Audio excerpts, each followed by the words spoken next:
ونصلی ونسلم علی رسول الکریم اما بعد فاعوذ باللہ من الشیطان الرجیم بسم اللہ الرحمن الرحیم سبحانک لا علم لنا الا ما علمتنا انک انت العلیم الحکیم ان اللہ وملائکتہ یصلون علی النبی یا ایھا الذین آمنوا صلوا علیہ وسلموا تسلیما اللہم صلی وسلم وبارک ورحم وترحم علی سیدنا وشفیعنا ونبینا وحبیبنا مولانا محمد صلی اللہ تعالی علیہ وسلم۔ سب سے پہلے تمام مندوبین گرامی کا تہہ دل سے شکریہ کہ سفر کی پریشانیاں اور گرمی کا موسم آپ تشریف لائے، ان تمام چیزوں کو جھیل کر کے اللہ رب العزت جس نیک نیتی کے ساتھ ہم یہاں پر جمع ہوئے ہیں اس میں برکت عطا فرمائے، اور اللہ کرے کہ ہم یہاں پر جو مخلصانہ باتیں کریں وہ ہمارے اپنے حق میں، ملت اسلامیہ کے حق میں کارگر ثابت ہوں، اور ہماری باتیں صرف زبانی نہ رہیں بلکہ اللہ توفیق عطا فرمائے کہ عملی شکل اختیار کریں۔ ہم لوگ تعداد کے اعتبار سے بہت زیادہ نہیں ہیں، لیکن امید کی جاتی ہے کہ انشاءاللہ اثرات کے اعتبار سے ہمارا پیغام ایک وسعت اختیار کرے گا، اور کوشش یہ ہونی چاہیے کہ سیمینار اور کانفرنسز عام طور پر ہم دیکھتے ہیں کہ یہ چیزیں رسمی بن جاتی ہیں۔ سیمینار کے مقالات دیر سویر کتابوں میں چھپ جاتے ہیں اور کتابیں پھر طاق کی زینت بن جاتی ہیں، تو نان پریکٹیکل شکل سے ہم پریکٹیکل شکل پہ ہمیں آنا چاہیے۔ سمپوزیم بھی ٹھیک ہے، ایک ٹریڈیشن ہے کہیں کسی حد تک، لیکن اللہ کرے کہ ہم یہاں پر صرف اور صرف ملت کے درد کے ناطے جمع ہوئے ہیں، تو ہمارا یہ ہیلدی ڈسکشن ہمارے حق میں بھی اور ملت اسلامیہ کے حق میں بھی بہتر ثابت ہو۔ تو میری پہلی گزارش تو یہ رہے گی کہ ہم کس لیے جمع ہوئے ہیں، تو یہ عنوان سے ظاہر ہے، اور اہل علم و دانش کو یہ بتانے کی بھی ضرورت نہیں ہے کہ یہ عنوان کتنا حساس ہے اور ہماری ضرورت کتنی ہے۔ خاص طور پر اس وقت ہم اسلامیان ہند کو جتنا حساس اور فعال ہونے کی ضرورت ہے وہ کسی بھی بیان سے مستغنی ہے، اور بطور خاص جب بلند فکر لوگ جمع ہوتے ہیں تو ان سے امید کی جاتی ہے کہ امت کے مسائل کا کسی حد تک پہلے ادراک اور پھر تدارک کرنے کی کوشش کریں گے۔ اللہ ہم سب کو محض اپنی رضا کے لیے توفیق خیر سے نوازے۔ تو ہماری سمجھداری یہ ہوگی کہ جتنے بھی پوائنٹس ہم یہاں پر پیش کریں وہ پریکٹیکل ہو۔ دیکھیے، نان پریکٹیکل ہواؤں میں مشورے پھینک دینا یہ نہ تو سمجھداری کی بات ہے اور نہ ہی یہ دردمندی کی بات ہے۔ کوئی ضروری نہیں کہ ہم 25-50 مشورے دیں، 2-4 ہی کام کی باتیں ہوں اور پریکٹیکل ہوں، یعنی ہمیں بھی سجھائی دیتا ہو کہ ہاں یہ پریکٹیکل ہے، تو وہی چیزیں پیش کی جانی چاہیے۔ یہی سمجھداری بھی ہے اور یہی بالغ نظری بھی ہے، اور آج کے دور میں بطور خاص تو میری پہلی گزارش تو یہ رہے گی کہ ہمارے تمام مشورے وہ ہوں جن کو عملی شکل دی جا سکے، اور جن کو ہم یہاں سے اٹھنے کے بعد یا کوئی بھی سننے والا جاننے والا جب چاہے عملی شکل دے سکے۔ اور انشاءاللہ اس پر فائنل مہر سیکنڈ نشست میں لگے گی جب ہمارے اکابر تشریف لائیں گے، اور یہ بھی ہماری خوش قسمتی ہے کہ آج کی اس مجلس کی زینت بڑھانے کے لیے خیر الازکیاء علامہ محمد احمد مصباحی دامہ ظلہ اور آپ کے ساتھ حضرت علامہ مفتی نظام الدین دامہ ظلہ محقق مسائل جدیدہ اور ان کے ساتھ کچھ اور علماء تشریف لائیں گے۔ مجھے اس وقت جو چند چیزیں سجھائی دیتی ہیں تو میں وہ اپنے طور پر پیش کر دیتا ہوں کہ جن پر ہمیں توجہ دینی چاہیے۔ اس وقت ہمارے نوجوانوں کے سامنے جو ایک بڑا چیلنج ہے وہ الحاد کا چیلنج ہے، جس کو ہمیں بہت سیریسلی سمجھنا چاہیے، اور ہو سکتا ہے کہ ہر کوئی اس کو ہر جگہ فیس کر رہا ہو، اور ہو سکتا ہے کہ منافقت کی وجہ سے یہ چیلنج ہماری نگاہوں کے سامنے نہ آئے، نوجوان اپنے اندر چھپائے ہوئے بیٹھے ہوں، لیکن یہ سچائی ہے کہ اس وقت الحاد مسلم نوجوانوں کے ذہنوں میں بہت تیزی کے ساتھ کل بلا رہا ہے. اس کے اسباب کیا ہو سکتے ہیں یہ ایک الگ سبجیکٹ ہے. ابھی کچھ سالوں میں تھوڑے موڑے کچھ مضامین وغیرہ بھی لکھے گئے ہیں، لیکن ہمیں مان کے چلنا چاہیے کہ میدان عمل میں، میدان دعوت میں بہت سارے چیلنجز ایسے ہوتے ہیں جن کا حل بر وقت داعی کو نکالنا ہوتا ہے. یعنی ہم مان کے چلیں کہ تمام چیزیں ہمیں کتابوں میں آسانی سے مل جائیں تو کئی بار ایسا نہیں ہوتا ہے، چیلنجز کی شکل بھی نہیں ہوتی ہے. تو داعیانہ مزاج ہم سے یہ تقاضا کرتا ہے کہ ہم کنواں کھود کے پیاس بجھانے کا مزاج رکھیں. دے رہے ہوں اگر ہم ایسا کرتے ہیں تو گیند ہمارے پالے میں ہوگی، اور اللہ نہ کرے کہ ہمارے سامعین میں اگر کوئی اس مزاج کا حامل ہوگا تو اسے احساس ہوگا کہ ہمارے سوالوں کے جوابات ہیں. جو سوالات ہمیں بڑے مشکل لگتے ہیں، پیچیدہ لگتے ہیں، اور جن سوالات بابت ہمارے ذہن میں یہ خیال آتا ہے کہ ان سوالوں کا جواب نہ علماء دے پاتے ہیں نہ مسلمان دے پاتے ہیں، الحمدللہ ان کے جوابات موجود ہیں. مثال کے طور پر قربانی کا موسم سامنے آ رہا ہے، تو ایک اوپن چیلنج ہے جو بار بار دہرایا جاتا رہا ہے کہ جیو ہتیا ہے. قربانی سے پہلے کوئی ضروری نہیں کہ ہم ہر بار قربانی کے فضائل پر ہی ڈسکشن کریں، تھوڑا موڑا وہ بھی باتیں ہونی چاہیے، تاریخ بھی ہونی چاہیے، جو مسائل و فضائل ہیں ان کا بھی بیان ہو. لیکن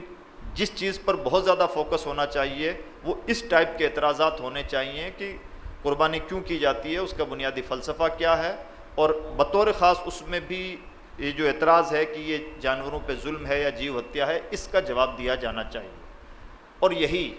کوئی ضروری نہیں کہ ہم صرف مسجدوں کے ممبروں سے یہ کام کریں، جہاں مناسب لگے اللہ توفیق دے تو پرسنل مجلسوں میں بھی ہمیں یہ طریقہ اپنانا چاہیے. یعنی ہمیں کہیں پر بھی یہ نہیں بھولنا چاہیے کہ الحاد بہرحال سیریس چیلنج ہے. میں بھی آپ کو آج کتنی 18 تاریخ ہے نا، ہاں ابھی اسی ہفتے کی بات ہے، ہاں بیکانیر میں ایک نوجوان جو اس رمضان، یہ جو بھی رمضان گزرا ہے، اعتکاف میں بیٹھا تھا. رمضان کے بعد میں اس نے نماز پڑھنا چھوڑ دیا. تو امام صاحب مصباحی صاحب تھے، تو انہوں نے اس سے پوچھا کہ یار بھائی تم رمضان میں اعتکاف بھی کر رہے تھے اور اب تو فرض بھی ادا نہیں کر رہے ہو. تو اس نوجوان کا جواب تھا، امام صاحب نماز تو چھوڑیے، میرا تو جی چاہتا ہے کہ میں مسلمان نہ رہوں. تو امام صاحب کا فون آیا میرے پاس کہ ایسا حال ہے اور میں چاہتا ہوں کہ آپ سے ملاقات کروائے، یا تو آپ آئیں ہم آپ کے پاس آئیں. تو میرا وہاں جانا ہوا، اس نوجوان کے ساتھ بیٹھک ہوئی، کافی تفصیل سے سمجھایا. اینڈ میں جو نچوڑ نکلا وہ یہ ہے کہ گھریلو طور پر تھوڑا سا اس کی تربیت اس انداز سے ہوئی ہے، اور باپ کی سختیاں، اور ایک وقت تک بہت زیادہ لاڈ پیار، اور پھر اچانک سختی. تو ہوتا کیا ہے کہ ماحول کی تربیت یا ہمارے رویوں کا بدل جانا کبھی کبھار اتنا خطرناک ثابت ہو جاتا ہے کہ اس کا نزلہ اسلام پر اترتا ہے. جیسے گزشتہ دنوں ایک آرٹیکل نظر سے گزرا جس میں دعویٰ کیا گیا تھا کہ عرب میں الحاد بڑی تیزی کے ساتھ بڑھ رہا، اور اتنا بڑھ رہا ہے کہ عرب کا ہر چھٹا انسان الحاد کی زد پہ ہے، اور ملحدین کی کتابوں کی سب سے زیادہ کھپت بھی عرب میں ہے. اور اس کا ریزن یہ ہے کہ کنگ لوگوں کے سامنے کسی کی کچھ نہیں چلتی، تو جو اندر اندر گٹھن ہو رہی ہوتی ہے سیدھا سا اس کا نزلہ اسلام پر اترتا ہے. تو یہ ایک سائیکولوجیکل چیز ہے جس کو ہمیں نرمی سے سمجھنا ہوگا. تقریباً 6 مہینے کے آس پاس کا وقت گزرا ہوگا. ایک نوجوان کو ایک دوسرا نوجوان جو سرکاری جاب میں ہے، ٹیچر ہے، وہ لے کے آئے اور ان کہا کہ ایک بچے کو آپ سے ملوانا ہے، وہ بدھسٹ بننے کے لیے تیار ہے. تو اس سے ملاقات کی گئی، اس کو ٹٹولا گیا. تو ریزن یہی نکل کے آیا کہ دوستوں کی تھوڑی موڑی ڈیبیٹ اسلام کو لے کر، اور پھر وہاں سے پھر تجسس شروع ہوا. اور پھر یہ کہ قربانی کیوں کی جاتی ہے، نمازوں کا فائدہ کیا ہے، دعائیں قبول کیوں نہیں ہوتی ہیں، تقدیر کیا چیز ہے. بحث بڑھتے بڑھتے یہاں تک پہنچی کہ یوٹیوب کی مدد لی گئی، کوئی ایسا ہی چینل ہاتھ لگ گیا، اور جس پورے ضلع میں نہیں بلکہ آس پاس کے کئی ضلعوں میں ایک بھی بدھسٹ نہیں آن ریکارڈ، وہاں پر ایک بچہ بودھ بننے کے لیے تیار ہے، بلکہ وہ بودھ لوگوں کے مرکز میں جا کے بھی آ چکا. تو یہ چند حادثات نہیں ہیں. سوشل میڈیا نے دوریاں اس قدر ختم کر دی ہیں کہ کون سا فتنہ کس کے گھر پہ کب دستک دے کچھ نہیں کہا جا سکتا. تو اس چیلنج کو ہم ہلکے میں نہیں آنک سکتے. اور یہ چونکہ ڈائریکٹ اسلام پر چوٹ کرنے والا چیلنج ہے، اس لیے اس کو ہمیں بہت سیریسلی لینا چاہیے۔ ہماری پہلی ترجیحات میں دعوتی طور پر آج کے دور میں الہاد ہونا چاہیے۔ دوسرا جو ہمارے ساتھ ایک ٹریجڈی ہوئی ہے، مشق ہوئی ہے، وہ یہ ہوئی ہے کہ ہم سے کوئی بھی آدمی مدتوں جڑا رہتا ہے، لیکن اس کے باوجود بطور خاص علمی طور پر اسے یہ احساس نہیں ہوتا کہ میں کچھ نیا سیکھ رہا ہوں، نیا جان رہا ہوں، یا میرے اندر کچھ علم پیدا ہو رہا ہے۔ جبکہ وہی بندہ تھوڑے دنوں کے لیے کسی ٹولے کے ساتھ ہوتا ہے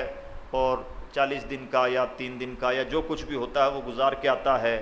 یا پھر ایک ٹولے کے ساتھ ہوتا ہے اور چند خاص طرح کی حدیثیں اسے رٹا دی جاتی ہیں، بتا دی جاتی ہیں، تو اندر اندر اسے فیلنگ آنے لگتی ہے کہ جیسے میں ان سے اتنے سالوں تک جڑا رہا، مجھے یہ چیزیں نہ معلوم، نئی چیزیں نہ معلوم ہو سکیں، اور ان سے اتنے دنوں میں جڑا اور یہ نئی چیزیں معلوم ہو گئیں۔ ایسا نہیں ہے کہ کچھ نیا معلوم ہوا ہے یا علم آیا ہے، یہ سائیکولوجیکل اٹیک ہے۔ سامنے والے کو احساس دلایا جاتا ہے کہ ہم نے تمہیں کچھ دیا ہے، ہم تمہارے محسن ہیں، اور انسان جس کا جو محسن ہوتا ہے، انسان نفسیاتی طور پر اس سے دباؤ محسوس کرتا ہے اور اس کی طرف اس کا رجحان بڑھتا ہے۔ تو ہمیں بھی نفسیاتی طور پر گویا اپنے نوجوانوں کو یہ احساس دلانا چاہیے کہ جب جب ہماری صحبتوں میں آپ بیٹھیں گے آپ کا فائدہ ہو رہا ہے۔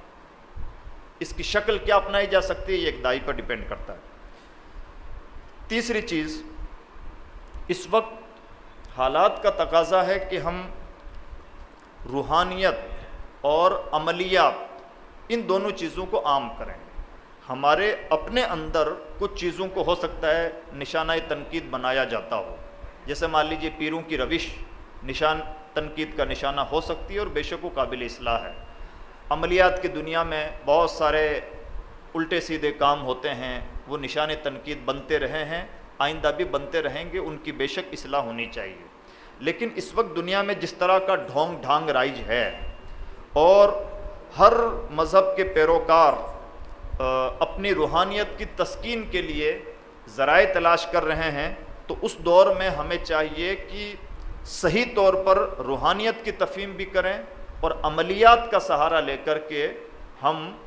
دوسری ایک دنیا کو اسلام سے متاثر کر سکتے ہیں یا متاثر نہ کر سکیں۔ تو اسلاموفوبیا بڑھ رہا ہے، ایک حد تک بھلے کچھ ہی ذہنوں میں صحیح اس کو کنٹرول کیا جا سکتا ہے، اور اس میں کوئی شبہ نہیں کہ ہر دل بے چین ہے، اور اس میں کوئی شبہ نہیں کہ ہر انسان کی دسیوں ضرورتیں ہیں جس کا مداوع تلاش وہ کرتا ہے اور اسے کچھ نہ کچھ چاہیے، اور اللہ کے کلام میں بے شک دم خم ہوتا ہے۔ تو طریقہ یہ نہیں ہونا چاہیے کہ ہم صرف کسی کو تنقید کا نشانہ بنائیں، طریقہ یہ ہونا چاہیے کہ ہم اچھے لوگوں کو میدان میں اتاریں۔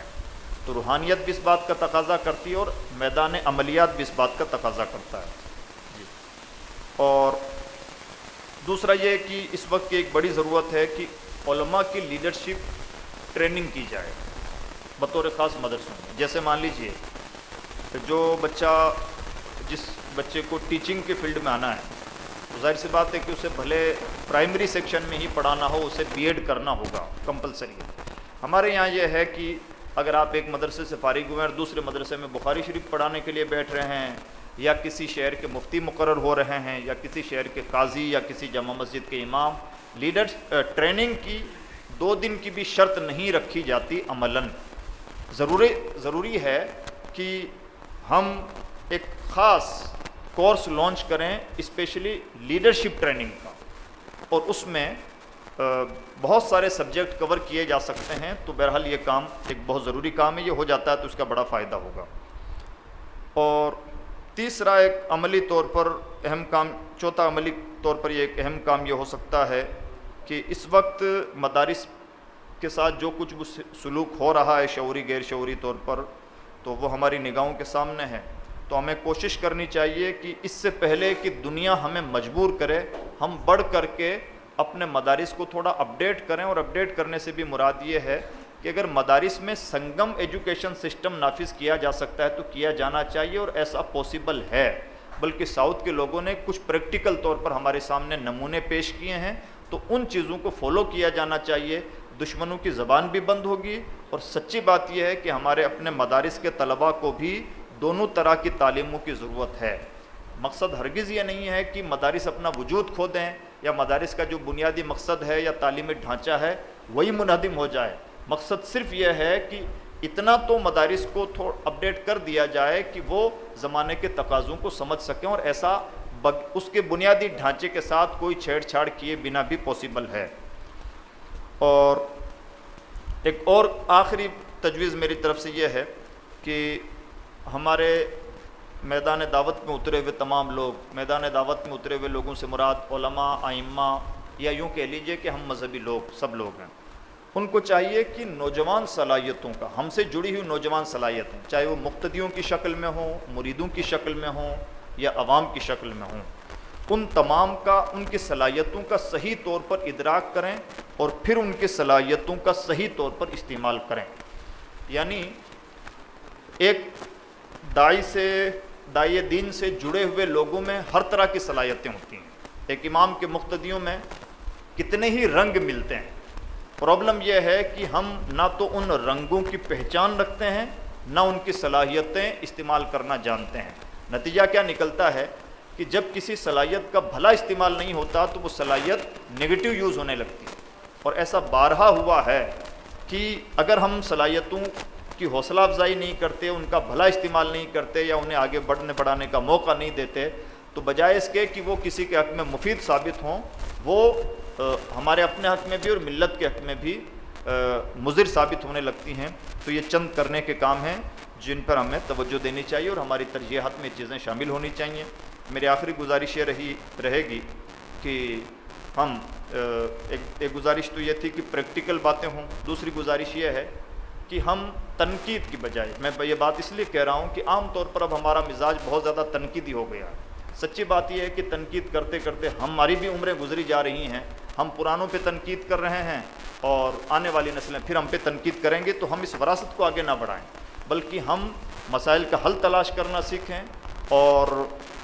کیا کیا ترجیحات رہی ہیں اس کو چھوڑ کر